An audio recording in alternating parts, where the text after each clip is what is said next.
Bismillahirrahmanirrahim. Assalamualaikum warahmatullahi wabarakatuh. Perkenalkan, nama saya Roifah dari Fakultas Ekonomi, Prodi Akuntansi semester 2. Pada kesempatan kali ini saya akan menjelaskan sedikit tentang wirausaha muda dalam membangun desa atau dinamika partisipasi pembangunan desa. Pembangunan desa dalam konteks kekinian menunjukkan arah pada kemandirian masyarakat. Dalam konteks pembangunan desa, pemuda menempati posisi sentral dalam dinamika perjalanan perkembangan desa, termasuk menjadi bagian dari agen yang secara kreatif dan inovatif mampu memanfaatkan berbagai macam peluang ekonomi yang kemudian mereka dikenal sebagai wirausaha muda. Konsep wirausahaan senantiasa mengalami perkembangan, yaitu tidak hanya membahas aspek mentalitas, kreativitas, dan inovasi, tetapi mengalami perubahan paradigma untuk merespon kemajuan perubahan dan adaptasi terhadap lingkungan, menurut Puspitasari tahun 2016. Gerakan untuk menumbuhkan dan mengembangkan kewirausahaan desa dilakukan oleh pemuda. Kapasitas pengetahuan, semangat, serta daya juang yang dimiliki oleh pemuda ini menjadi daya ungkit untuk mengoptimalkan berkah sumber daya alam maupun sumber daya lainnya yang ada di wilayah pedesaan. Kondisi ini selaras dengan momentum perubahan paradigma pembangunan desa pasca implementasi Undang-Undang Desa tahun 2014 yang mendorong prakarsa gerakan dan partisipasi masyarakat desa untuk pengembangan potensi dan aset desa bagi kesejahteraan masyarakat desa. Pengembangan kewirausahaan di desa ini menjadi salah satu bentuk peningkatan nilai tambah bagi desa untuk menuju innovation driven economy sesuai dengan visi pembangunan tahun 2025 yang diwujudkan melalui 3 hal, yaitu 1. Peningkatan nilai tambah dan perluasan rantai nilai proses produksi serta distribusi dari pengelolaan aset dan akses potensi sumber kegiatan ekonomi yang terintegrasi dan sinergi di dalam maupun antar kawasan pusat-pusat pertumbuhan ekonomi. 2. Mendorong terwujudnya peningkatan efisiensi produksi dan pemasaran serta integrasi pasar domestik dalam rangka penguatan daya saing dan daya tahan perekonomian nasional. 3. Mendorong penguatan sistem inovasi nasional di sisi produksi, proses maupun pemasaran untuk penguat daya saing global yang berkelanjutan, menurut Kartika tahun 2013. Menemukan potensi atau mobilisasi aset desa. Secara umum, dalam perumusan kebijakan pembangunan desa dapat dikelompokkan menjadi 3, yaitu desa cepat berkembang, desa potensial berkembang, dan desa tertinggal. Desa potensial berkembang dan desa tertinggal. Desa cepat berkembang kebanyakan adalah desa yang dekat dengan atau mempunyai akses yang mudah ke kota.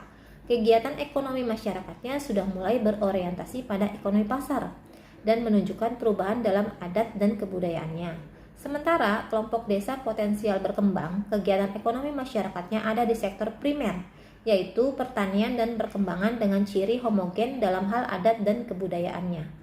Untuk kelompok desa ketiga, yaitu desa yang mempunyai masalah atau keterbatasan tertentu seperti sumber daya maupun lainnya, sehingga menyebabkan kemiskinan desa, menurut Rustadi dan Sugimin tahun 2007.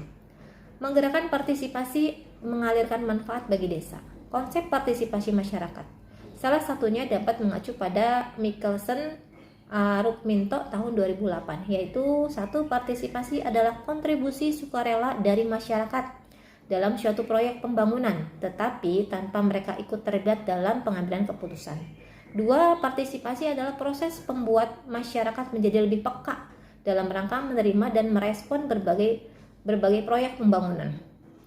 Yang ketiga, partisipasi adalah suatu proses aktif yang bermakna bahwa orang ataupun kelompok yang sedang ditanyakan mengambil inisiatif dan mempunyai otonomi untuk melakukan hal itu. Yang keempat, partisipasi adalah proses menjembatani dialog antara komunitas lokal dan pihak penyelenggara proyek dalam rangka persiapan, pengimplementasian, pemantauan, dan pengevaluasian staf agar dapat memperoleh informasi tentang konteks sosial ataupun dampak sosial proyek terhadap masyarakat. 5. Partisipasi adalah keterlibatan masyarakat secara sukarela dalam perubahan yang ditentukan sendiri oleh masyarakat. Dan yang keenam, partisipasi adalah keterlibatan masyarakat dalam upaya pembangunan lingkungan kehidupan dan diri mereka sendiri. Merawat jejaring untuk keberlanjutan kesejahteraan desa. Dalam pembangunan masyarakat desa, secara teoritis dapat dikategorikan menjadi 3 macam pendekatan pembangunan, yaitu mobilisasi, partisipatif, dan akulturasi.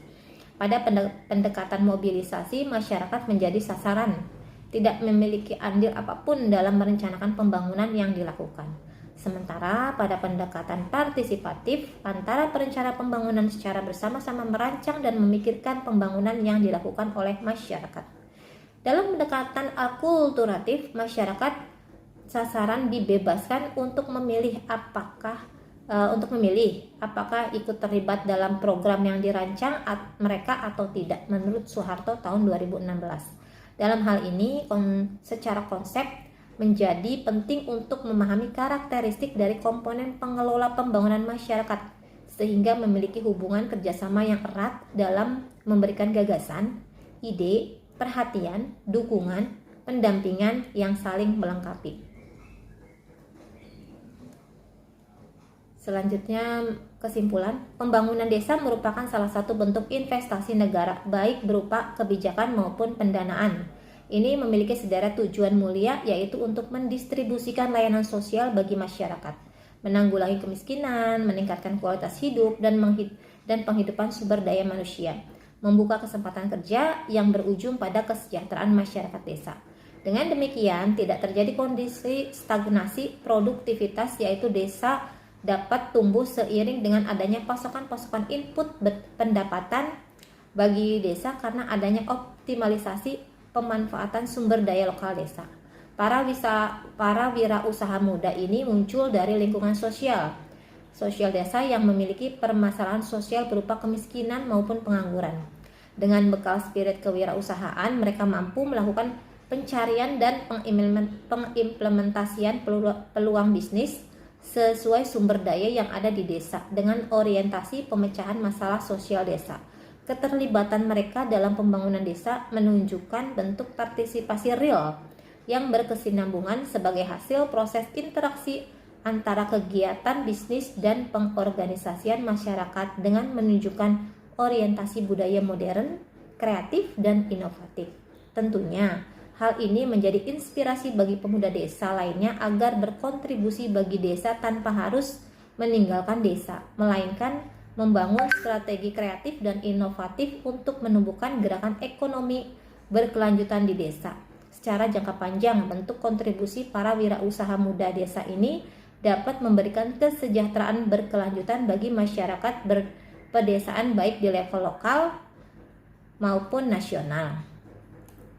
Sekian saja penjelasan saya tentang wirausaha muda dalam membangun desa. Kurang lebihnya saya mohon maaf. Saya akhiri dengan ucapan Assalamualaikum warahmatullahi wabarakatuh.